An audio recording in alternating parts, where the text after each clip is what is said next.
नमस्कार मित्रांनो, माझं नाव हर्षल बुकटे. आता आपल्या यूट्यूब चॅनल सगळ्यांचं स्वागत. आणि आता आपण उभे आहेत पालघर स्टेशनवर. आणि इथे जे आहेत रिक्षावाले मॅजिकवाले यांच्याबद्दल आपण जो काल व्हिडिओ केला होता की मराठी माणूस किंवा 1 मे महाराष्ट्र दिन, तर त्याबद्दल यांची काय विचारसरणी थोडा आपण बघूया. नमस्कार काका, तुमचं नाव? सुरेंद्र पाटील. वीरेंद्र पाटील. सुरेंद्र पाटील. तर दादा, जे आता महाराष्ट्र सरकारने सरनाईक प्रताप यांनी जो म्हणजे हे काढला आहे की मराठी बोलायला पाहिजे, मराठीवर सक्ती केली आहे की जे परप्रांतीय आहेत, जे त्यांच्या कस्टमरची व्यवहार करत नाही आहे मराठीसोबत, तर हा म्हणजे कुठेतरी मराठी भाषा आपली एकदम विस्कळीत होत चालली आहे, बरोबर. तर त्यासाठी तिला पुन्हा जागृत करण्यासाठी हा जो काढला आहे ॲक्ट की प्रत्येकाने मराठी बोलायला पाहिजे, तर हे कसं तुम्हाला योग्य वाटतं की चुकीचं वाटतं? योग्यच आहे. जर आता तुम्ही मराठी बोलतील तर तुमचं बघून दुसरे माणसं मराठी बोलतील, बरोबर. तुमच्या गाडीमध्ये लहान मुलं येतात, शाळेतले मुलं देखील येतात, घरातले लेडीज वगैरे देखील येतात. त्यांना फक्त आपण मराठी आहोत, आपण आपल्या घरात मराठी बोलतो, परंतु बाहेर गेल्यावर सगळं विसरून जातो. आणि ही जी सक्ती केली आहे ही फक्त रिक्षावाल्यांसाठी केली आहे, त्याच्यामुळे त्यांनी संप वगैरे पुकारला, सगळं काय हे केलं. तर ही सक्ती ही मराठी माणसाच्या स्वतःच्या स्वाभिमानामधून यायला पाहिजे की आपल्याला कळायला पाहिजे की आपण मराठी बोलायला पाहिजे. तर तुमचं फक्त थोडंसं मत मला सांगा भाऊ, की हे जे जो म्हणजे 4 मे पासून जो संप पुकारला आहे जो परप्रांतीय लोकांनी, हा तुम्हाला कसं योग्य वाटतो चुकीचा वाटतो? योग्य आहे. मराठी आलीच पाहिजे.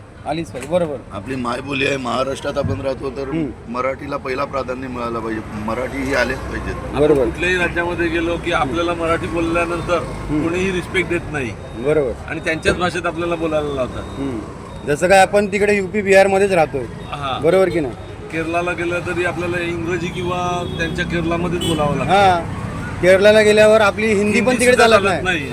मग आपल्या भाषेचा आपल्याला अभिमान नको का? बरोबर. आणि हे जे येतात बाहेरून येतात आणि धंदा करतात, त्यांना एवढी मराठीचा तिटकारा का? तुम्ही जिथे खातात ती भाषा तुम्ही एक्सेप्ट करू शकत नाहीत. परंतु ते सांगतात की जर आम्हाला तुम्ही एवढीच सक्ती केली ना तर आम्ही आमच्या रिक्षा बंद करू, आम्ही आमचे धंदे बंद करू. काही फरक पडत नाही. आम्हाला काही फरक पडत नाही. आम्ही 24 तास रिक्षा चालवायला आम्ही सहमत आहेत.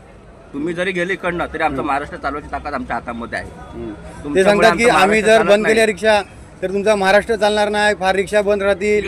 गैरसमज आहे त्यांचा, परप्रांतीयांचा गैरसमज आहे. आम्हाला त्यांचा काही फरक पडत नाही. त्यांच्यामुळे आज तिकडे 8 तास ड्युटी करत होतो, आम्ही तिकडे 24 तास ड्युटी करावं लागले. पहिला हा सिस्टम नव्हतं की 8 तास ड्युटी करायला घरी निघून जावा.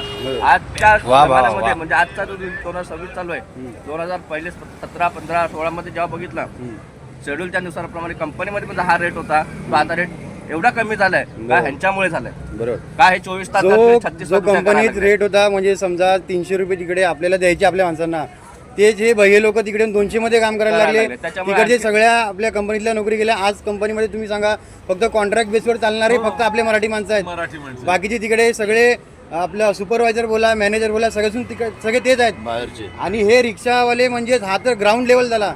जर ग्राउंड लेवलवर पण तुमची अशी दादागिरी चालणार तर मराठी माणूस राहणार कुठे? काय करणार? धंदा काय करणार? आता तुम्ही बघू शकता ते भाजी मार्केट आहे. या भाजी मार्केटमध्ये देखील हे सगळे लावलेत. हे सगळे कोणते परप्रांतीय लोकांचे आहेत का मराठी लोकांचे आहेत? हा, इथे मराठी माणूस काय धंदा करू नाही शकत? करू शकतो ना? का नाही करत? मराठी माणूस या परप्रांतीय लोकांची गुर्मी वाढली आहे ना, ती गुर्मी कमी करण्याचं काम आमचे मराठी रिक्षा चालक करतील की नाही भाऊ? बोला जय महाराष्ट्र. जय महाराष्ट्र. आणि आमचं यूट्यूब चॅनल आहे बुकटे क्रिएशन्स म्हणून, त्यावर तुम्ही सबस्क्राईब करा. हा व्हिडिओ त्याच्यावर जाईल. आणि आपण मराठीचा आवाज जेवढा जास्त होईल तेवढा जास्त आम्ही पुढे नेण्याचा आम्ही प्रयत्न करू. ठीक आहे? तुम्ही सहकार्य करा, तुमचं सहकार्य लागेल. आणि एक मराठी भाषेसाठी सर्व मराठी माणसं एकत्र झाले ना तर ही काहीतरी चळवळ होईल. अन्यथा ही असंच आला सरकार गेला सरकार, यो आया हो गया, सब कुछ सब सेम असाच होणार सगळं. चला भाई, जय महाराष्ट्र. जय महाराष्ट्र. जय मराठी.